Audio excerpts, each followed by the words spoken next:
સાસુની વાત માનીને પોતાની પત્ની સાથે સાસરીમાં રહેવા લાગ્યો. પરંતુ તેની પત્ની પ્રિયંકાની તબિયત સારી થવાને બદલે વધારે ખરાબ થવા લાગી. પોતાની પત્નીની તબિયત ખરાબ થયેલી જોઈને તે સોફા પર બેસી ગયો અને વિચારવા લાગ્યો કે ત્યાં થોડી વારમાં તેના સાસુ આવ્યા અને બોલ્યા, "શું થયું વિશાલ, તમે કેમ ઉદાસ બેઠા છો?" વિશાલે કહ્યું, "નહીં એમ, હું પ્રિયંકાની તબિયત વિશે વિચારતો હતો." વિશાલની સાસુએ વિશાલને કહ્યું, "તમે ચિંતા ના કરો, બધું સારું થઈ જશે." વિશાલે કહ્યું, "જો તમે પ્રિયંકાને તમારી જેમ તંદુરસ્ત રાખી હોત તો આટલી બીમાર ન પડત. તમારી ઉંમર વધારે 40 વર્ષની છે, છતાં તમે કેટલા તંદુરસ્ત છો. તમને જોઈને કોઈ પણ કહી ન શકે કે તમે પ્રિયંકાના મમ્મી છો. પરંતુ દરેકને એવું લાગે કે તમે પ્રિયંકાની મોટી બહેન છો. જ્યારે મેં તમને પહેલી વાર જોયા ત્યારે હું પણ એ જ વિચારતો હતો કે તમે પ્રિયંકાના મોટા બહેન હશો. પરંતુ જ્યારે મને પ્રિયંકાએ બતાવ્યું કે તે મારી માં છે તો હું હેરાન થઈ ગયો કે આટલી ઉંમર પણ તમે આટલા સુંદર અને તંદુરસ્ત કેમ છો? અને તમે છોકરીને જો, લગ્નને હજી 8 મહિના થયા છે અને તે બીમાર થઈ ગઈ અને તે ચીડચીડી પણ રહેવા લાગી છે. હું જ્યારે પણ તેની પાસે જાઉં છું ત્યારે તે મારી સાથે વ્યવસ્થિત વાત પણ નથી કરતી અને મને પાસે પણ નથી આવવા દેતી. હું તેનો પતિ છું, કોઈ પરાયો માણસ નથી." વિશાલના સાસુ રેખા બોલી, "હું સમજી શકું છું કે તમારી પર શું વીતી રહી છે. દરેક વ્યક્તિને પોતાની પત્નીની જરૂરિયાત હોય છે." ત્યારે વિશાલ બોલ્યો, "જો મારા લગ્ન તમારી સાથે થયા હોત, તમારા જેવી તંદુરસ્ત અને સુંદર મહિલા સાથે હોત અને હું અત્યારે ખૂબ જ આનંદ લઈ રહ્યો હોત."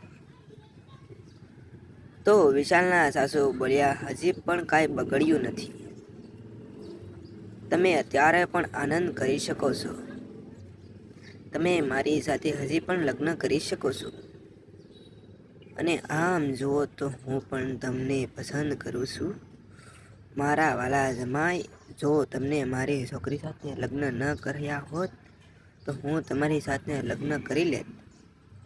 તેની વાત સાંભળીને વિશાલ આશ્ચર્યચકિત થઈ ગયો અને મોઢામાંથી કોઈ પણ બોલી ન શક્યો. તેની સાસુ બોલ્યા, "તમે પણ વિરહની આગમાં તડપી રહ્યા છો અને હું પણ એ જ વિરહની આગમાં તડપી રહી છું. આપણા બંનેની જરૂરિયાત એક જ છે." તેની વાત સાંભળીને વિશાલે હાથ આગળ વધારી દીધો, "અને તમે જાણો છો કે મર્દ માણસને જો મોકો મળે તો તે છોડતો નથી અને બાકીનું કામ તે તરત જ પૂરું કરી દેશે." બસ તે જ દિવસથી સાસુ અને જમાઈનો ખેલ ચાલુ થઈ ગયો. તે બંને ચોરી છુપાઈને મળવા લાગ્યા. તે બંને સાથે બજારમાં જતા, બગીચામાં જતા અને બાકીનો સમય મોજ કરતા. વિશાલ પોતાની સાસુ સાથે ખૂબ જ ખુશ હતો. જે તેની દીકરી તેને ન આપી શકી તે તેની સાસુ આપી રહી હતી. આમ જ દિવસો વીતવા લાગ્યા. થોડા સમય પછી પ્રિયંકાએ એક નાની છોકરીને જન્મ આપ્યો અને તે પોતાની છોકરીને સાચવવામાં ખૂબ જ વ્યસ્ત થઈ ગઈ. તેને એ પણ ભૂલાઈ ગયું કે તેનો પતિ ક્યારે ઘરે આવે છે ને ક્યારે જાય છે. પરંતુ આ બાજુ સાસુ અને જમાઈનો ખેલ ચાલુ હતો. એક દિવસ વિશાલ પોતાની સાસુ સાથે બેસીને રોમેન્ટિક વાતો કરી રહ્યો હતો. ત્યારે વિશાલે તેની સાસુને કહ્યું કે ઘણા દિવસથી હું એકલો છું અને મારી પત્ની પણ બીમાર છે, તો ચાલો આપણે આ સમયે આપણે ફાયદો ઉઠાવીએ.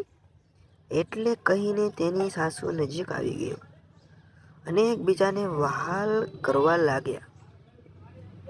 વિશાલે પોતાનો કંટ્રોલ મૂકી દીધો અને ધીરે ધીરે તેની ગાડી હાથ વટાવા લાગી અને જોતમાં તે બંને પૂરી ઝડપથી હાઈવેની ઉપર નીકળી ગયા. જે રીતે એક તરસ્યો માણસ પાણી જોઈને ગાંડો થયો હોય, એવી હાલત વિશાલની હતી. થોડા સમય પછી વિશાલના સાસુએ કહ્યું, જમાઈ રાજા, તમારી અંદર તો ખૂબ જ તાકાત છે. મારા નસીબમાં નથી કે હું તમારી પત્ની હોઉં. આ બાજુ જ્યારે પ્રિયંકા પોતાના પતિને ફોન કર્યો, પરંતુ તેનો પતિ વિશાલ ફોન ઉપાડવામાં મૂડ ન હતો. પ્રિયંકા વારંવાર તેના પતિના ફોનમાં ફોન કરી રહી હતી, પરંતુ વિશાલને એટલો હોશ ન હતો કે તેની પત્ની ફોન ઉપાડી. તે રીતે તો અલગ દુનિયાની અંદર જ ફરતો હતો અને તે સ્વર્ગમાં વિરહતો હતો. એવી મજા માણી રહ્યો હતો કે પ્રિયંકાએ વિચાર્યું કે તેને જઈને જોવું જોઈએ કે તેનો પતિ શું કરી રહ્યો છે, અને તે પોતાના પતિના રૂમમાં આવ્યો અને તેણે જે જોયું જોઈને તેની આંખો ઉઘડી રહી ગઈ, કારણ કે તેની મમ્મી અને તેનો પતિ એકબીજા સાથે ખૂબ જ આનંદ માણી રહ્યા હતા. પ્રિયંકાએ પોતાનો ફોન કાઢ્યો અને વિડીયો બનાવવા લાગી અને થોડી વાર પછી તેણે પોલીસને ફોન કર્યો. થોડી વાર પછી પોલીસ આવી તો પ્રિયંકા કહેવા લાગી કે તમે સાસુ અને જમાઈને શું કરી રહ્યા છો? તમે બંને સંબંધ વિશે કાંઈ પણ વિચાર્યું નહીં કર્યું? તો તેની મમ્મીએ કહ્યું, મેં બંને એમ જ વાતો કરતા હતા ત્યારે પ્રિયંકાએ પોતાનો ફોન બહાર કાઢ્યો અને રેકોર્ડ કરેલો વિડીયો પોલીસને દેખાડવા લાગી અને તેણે બંનેને જેલની અંદર બંધ કરાવી દીધા. મિત્રો, આ વાર્તા કેવી લાગી તે કોમેન્ટ કરીને જરૂર જણાવજો. વિડીયો પસંદ આવ્યો હોય તો વિડીયોને લાઈક અને ચેનલને સબસ્ક્રાઈબ જરૂર કરજો. ફરી મળીશું આવતીકાલે એક વિડીયોમાં. જ્યાં સુધી આવજો. વિડીયોમાં આવેલા નામ, પાત્રો અને ઘટના ફક્ત કાલ્પનિક છે. તેનો કોઈ પણ વ્યક્તિ સાથે સંબંધ નથી. આ વાર્તા ફક્ત મનોરંજન માટે બનાવવામાં આવેલી છે. વિડીયો પૂરેપૂરો જોવા બદલ આપ સૌનો ખૂબ ખૂબ ધન્યવાદ અને ચેનલને સબસ્ક્રાઈબ કરવાનું ભૂલતા નહીં. લાઈક, કોમેન્ટ અને પોતાના મિત્રોને શેર કરી દેજો. Tata, bye bye.